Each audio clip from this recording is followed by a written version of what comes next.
नमस्कार, आप सभी का हार्दिक स्वागत और अभिनंदन है। इसके पहले वाले पाठ में आपने चंद्र के द्वारा किस प्रकार से बालारिष्ट योग का भंग होता है उसके विषय में समझा। अर्थात चंद्रमा जिस राशि पर है उस राशि का स्वामी यदि केंद्र स्थान में गया हुआ है तो ऐसी स्थिति में बालारिष्ट योग का भंग होता है। पुनः इस 49वें पाठ के उत्तरार्ध वाले भाग में पुनः एक नए अरिष्ट भंग योग के विषय में आचार्य वराहमिहिर चर्चा करेंगे।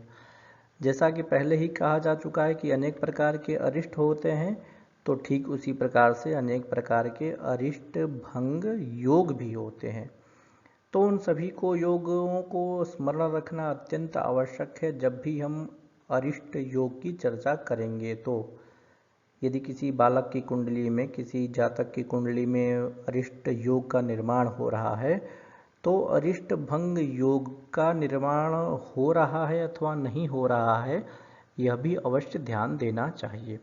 यदि अरिष्ट भंग योग का निर्माण नहीं हो रहा है तब तो निश्चित रूप से जातक के लिए कष्टकारी स्थितियां हैं, किंतु यदि अरिष्ट भंग योग बन रहा है तो अरिष्ट का प्रभाव जातक पर उतना नहीं होगा।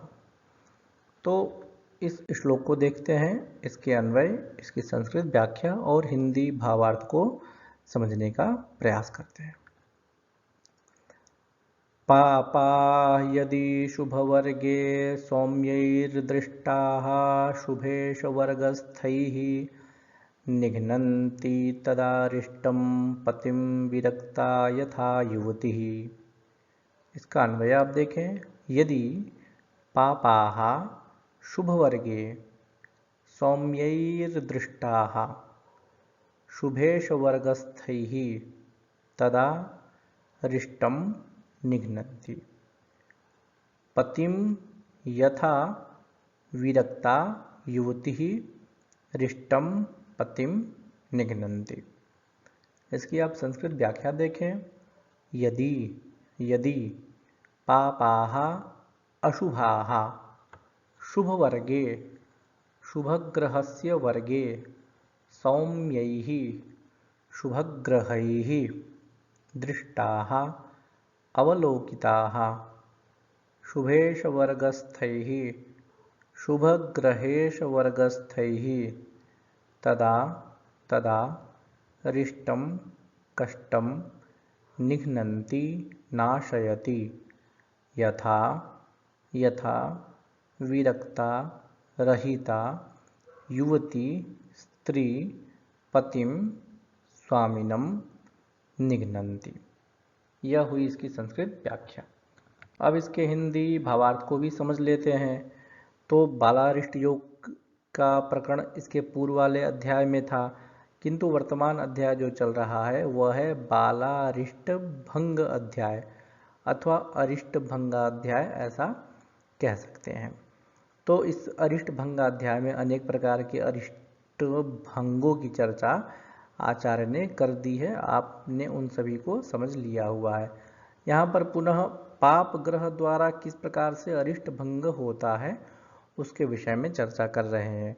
पाप ग्रह द्वारा किस प्रकार से अरिष्ट का जन्म होता है इसके विषय में भी आचार्य ने चर्चा की हुई थी अरिष्ट अध्याय में। यहाँ पर अरिष्ट भंगाध्याय में पाप ग्रह द्वारा किस प्रकार से अरिष्टों का भंग होता है, अरिष्टों का नाश होता है, उसके विषय में आचार्य यहाँ पर चर्चा कर रहे हैं। तो यहाँ पर आचार्य कहते हैं कि पाप ग्रह मतलब शनि, मंगल, सूर्य, ये सब पाप ग्रह की श्रेणी में आते हैं। पहले के अध्याय में आपको बताया जा चुका है।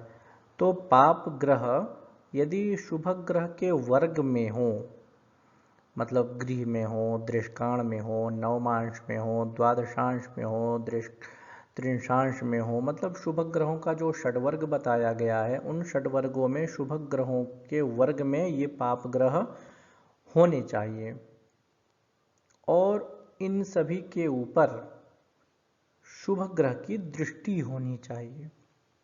कहाँ पे?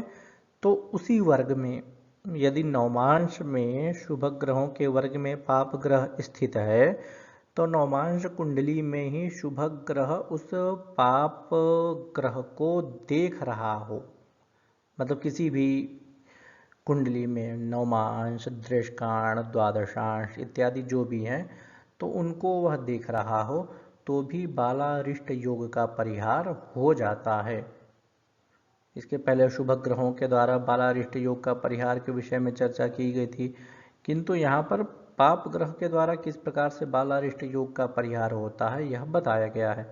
तो आप यह समझ लें कि पाप ग्रह यदि शुभ ग्रहों के वर्ग में हो, वर्ग कहने का मतलब वह उसके घर में भी हो सकता है, दृष्टांश में भी हो सकता है, नवमांश कुंडली में भी हो सकता है, त्रिंशांश कुंडली में हो सकता है, द्वादशांश कुंडली में हो सकता है, मतलब षडवर्ग में जो भी आते हैं उन वर्गों में से किसी भी एक वर्ग में यदि वह ग्रह स्थित है, पाप ग्रह शुभ वर्ग में स्थित है और उस पर शुभ ग्रह की दृष्टि भी हो तो बालारिष्ट योग का भंग हो जाता है, ऐसा समझना चाहिए। आप इन प्रश्नों के उत्तर देने का प्रयास करें।